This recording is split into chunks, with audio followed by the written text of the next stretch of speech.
I welcome you all in this class. Topic for discussion in this class is chain of reaction, or what will happen if MUX divided by PX is not equal to MUM, and second is what will happen if price of commodity X changes. तो यहाँ हम ये पढ़ेंगे कि जो single commodity case में consumer equilibrium के लिए एक कंडीशन होती है, अगर वो फुलफिल नहीं हो रही है तो ऐसी स्थिति में कंज्यूमर किस तरह रिएक्ट करेगा।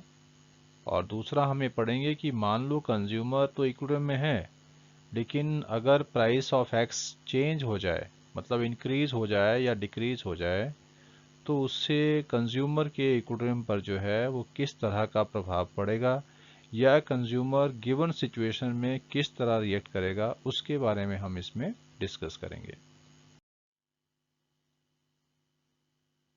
So let us discuss about the condition when MUX divided by PX is not equal to MUM।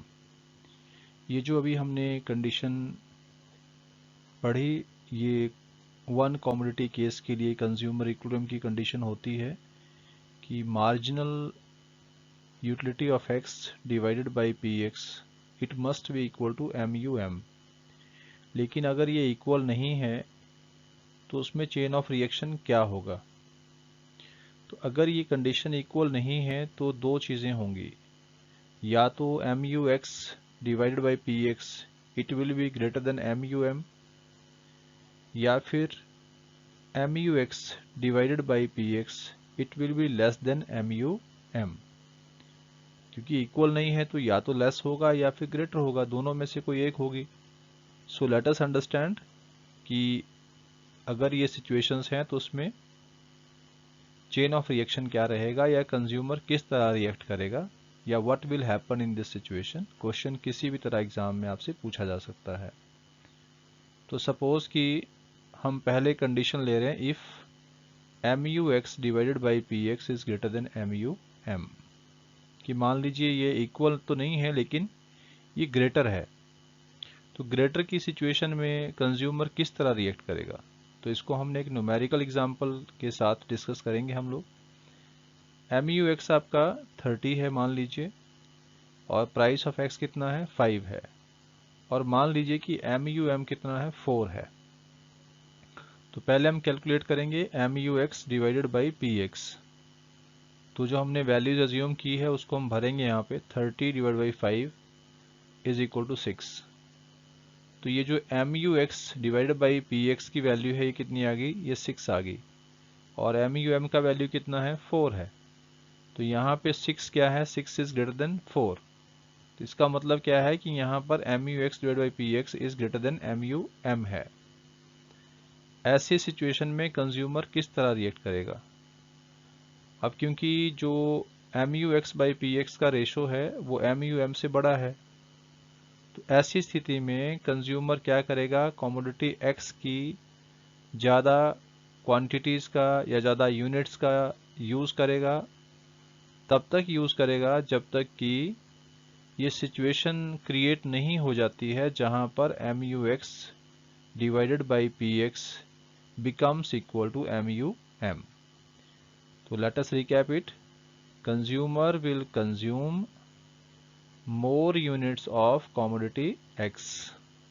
यहाँ वो X की ज़्यादा यूनिट्स को कंज्यूम करेगा। कब तक, till the situation arises where MUX by PX is equal to MUM। अच्छा, वो X की जो यूनिट्स है उसका कंजम्पशन ज़्यादा क्यों करेगा, क्योंकि जब वो X की यूनिट्स का कंजम्पशन ज़्यादा करेगा तो जो मार्जिनल यूटिलिटी फ्रॉम X होती है एडिशनल यूनिट से वो कम होती है, तो वो 30 से नीचे आएगी, 30 से कम होती जाएगी। और एक ऐसी सिचुएशन आएगी कि जब हम उस यूटिलिटी को डिवाइड करेंगे, जो भी हमारे पास प्राइस गिवन है, तो वो जो रेशो है MUX बाई PX का, it will be equal to MUM। So इस तरह से कंज्यूमर यहाँ पे रिएक्ट करेगा।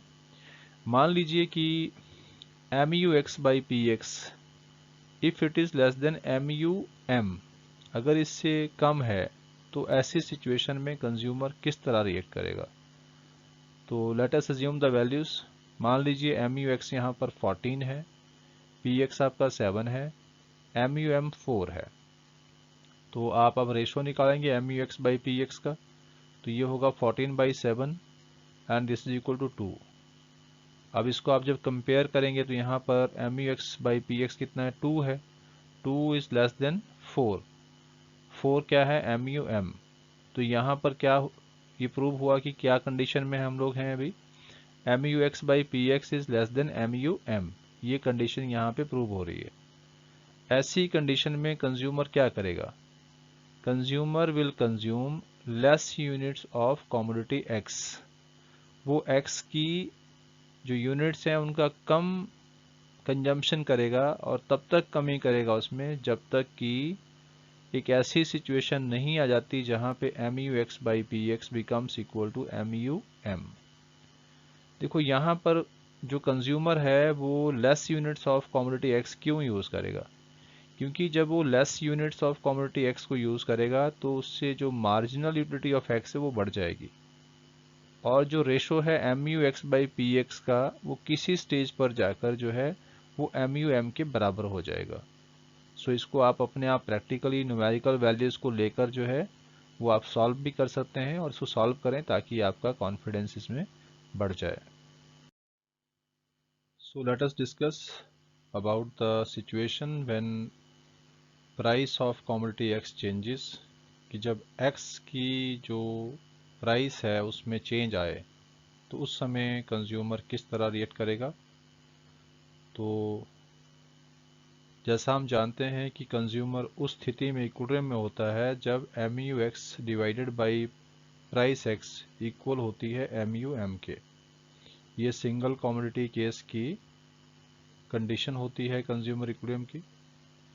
अब यहाँ कुछ वैल्यूज हम मान लेंगे। मान लीजिए MUX जो है वो 30 है, प्राइस ऑफ X 5 है और MUM जो है वो 6 है।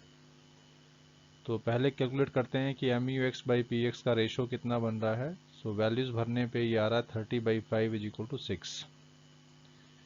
तो यहाँ देखेंगे तो ये जो MUX by PX है ये भी 6 है और MUM भी क्या है, 6 है। तो दोनों इक्वल है, मतलब अभी कंज्यूमर क्या है, इक्विलिब्रियम में है।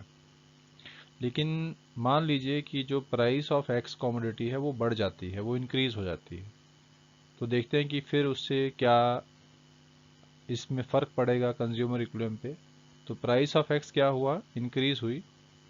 तो मान लीजिए कि प्राइस इंक्रीज जो प्राइस है वो 6 हो गई। पहले आप देख रहे हैं कि प्राइस ऑफ X 5 थी, लेकिन अब प्राइस कितनी हो गई, 6 हो गई। तो चलिए अब रेशो निकाल लेते हैं MUX by PX का। तो आप यहाँ वैल्यूज़ भरेंगे 30/6, क्योंकि प्राइस X 6 है तो ये कितना आ गया, 5 आ गया। अब आपका MUX by PX कितना आ गया, 5, जबकि MUM कितना है, 6 है। तो यहाँ पर क्या हुआ, 5 इज लेस देन 6। तो यहाँ से क्या प्रूव हुआ कि MUX by PX जो है वो लेस देन हो गया किससे, MUM से। तो ऐसी कंडीशन में कंज्यूमर किस तरह रिएक्ट करेगा, consumer will consume less units of commodity X। और कब तक वो कमी करेगा X यूनिट से कंजम्पशन में, जब तक कि ऐसी सिचुएशन नहीं आ जाती जहाँ पर MUX by PX जो है वो MUM के बराबर हो जाए। इसको हम पहले भी डिस्कस कर चुके हैं। देखिए जब X कमोडिटी की यूनिट्स का कम कंजम्पशन होगा तो MUX बढ़ेगा, और जब MUX बढ़ेगा तो जो रेशो है MUX by PX का वो किसी न किसी स्टेज पे इक्वल होगा MUM के। तो इसको भी आप अपने आप वैल्यूज़ को लेकर देखें और कैलकुलेट करके देखें, ये बहुत इजीली बन जाता है। तो आप इसको ट्राई करें। नेक्स्ट इज कि अगर आपका सपोज कि प्राइस ऑफ X जो है वो डिक्रीज हो जाती है। अगर प्राइस ऑफ X डिक्रीज होती है तो उस समय जो कंज्यूमर है वो किस तरह रिएक्ट करेगा। तो पहले वाली वैल्यू सारी सेम है जो हम ऑलरेडी डिस्कस कर चुके हैं, जो हमने पिछले केस में किया है। अब मान लीजिए कि जो प्राइस X है वो कितनी हो जाती है, 4 हो जाती है। देखो पहले प्राइस कितनी थी, 5 थी, MUX कितना था, 30 था, और MUM कितना था, 6 था। तो रेशो भी कितना था M U X by P X का, ये भी 6 था। तो यहाँ पर ये जो कंडीशन है ना M U X by P X is equal to M U M, ये प्रूव हो रही थी। लेकिन अब क्या हुआ, प्राइस ऑफ एक्स डिक्रीज हो गई, तो प्राइस पहले के मुकाबले कम हो गई। मतलब पहले प्राइस पी एक्स कितना था, 5 था, अब पी एक्स कितना हो गया, 4 हो गया। तो चलो इसका रेशो निकाल लेते हैं। M X by P X कितना हो जाएगा, ये हो जाएगा आपका 30/4 और कितना आ जाएगा 7.5। अभी जो 7.5 है ये क्या है, दिस इज ग्रेटर देन 6, और 6 क्या था, एम यू एम था। तो यहाँ पे कंडीशन क्या राइज हुई, M U X by P X is greater than M U M. तो ये एम यू एम से बड़ा हो गया। अब जब ये एम यू एम से बड़ा हो गया तो ऐसे केस में क्या होगा, consumer will consume more units of commodity x. Consumer क्या करेगा, consumer will consume more units of commodity x. कब तक, टिल द सिचुएशन अराइजेज, जब तक ऐसी सिचुएशन नहीं आ जाती जब तक कि आपका M U X by P X becomes equal to M U M. तो ये आपकी कंडीशन है। और इसमें जैसे मैंने कहा कि कमोडिटी एक्स का जो कंजम्पशन है वो बढ़ेगा। क्यों बढ़ेगा, क्योंकि कमोडिटी एक्स का कंजम्पशन बढ़ने से एम यू एक्स जो है वो कम होता जाएगा, और जब वो कम होगा तो जो रेशो था M U X by X, M U X by P X का जो रेशो था ये कम हो जाएगा और ये इक्वल हो जाएगा एम यू एम के। क्योंकि अभी रेशो कितना है, 7.5 है। और अगर हम एक्स के कंजम्पशन को क्या करेंगे, बढ़ाएंगे, तो उससे जो आपका एम यू एक्स है वो कम होगा और रेशो भी इनका कम होता जाएगा, और वो 7.5 से नीचे आके कम होते होते ये 6 पे आ जाएगा। तो इस तरह से कंज्यूमर जो है दोबारा इक्विलिब्रियम की कंडीशन में आ जाएगा। सो दिस इज़ हाउ कि हमने इसमें पढ़ा कि मान लीजिए कि जो इक्विलिब्रियम कंडीशंस हैं वो इक्वल नहीं हैं, तो ऐसी स्थिति में जो है कंज्यूमर कैसे रिएक्ट करेगा। और अगर सपोज़ कि जैसे मैंने कहा कि प्राइस ऑफ एक्स जो है वो इंक्रीज़ हो रही है या डिक्रीज़ हो रही है, तो ऐसी स्थिति में कंज्यूमर किस तरह रिएक्ट करेगा, ये बहुत ही आसान है। और इसको करने के लिए आप पहले न्यूमेरिकल जो एग्जांपल है वो आप इमेजिन कर सकते हो। आप न्यूमेरिकल वैल्यूज़ को इमेजिन कीजिए और फिर उसको देखिए कि प्राइस में इंक्रीज़ आ रहा है या डिक्रीज़ आ रहा है, जैसा भी आपको क्वेश्चन में दिया होगा। तो उन क्वेश्चंस को आप अच्छे से प्रैक्टिस कीजिए, तो आपको ये डेफिनेटली यहाँ से ये पूरी तरह से क्लियर होगा जब आप न्यूमेरिकल एग्जाम्पल्स को साथ साथ में सॉल्व करेंगे।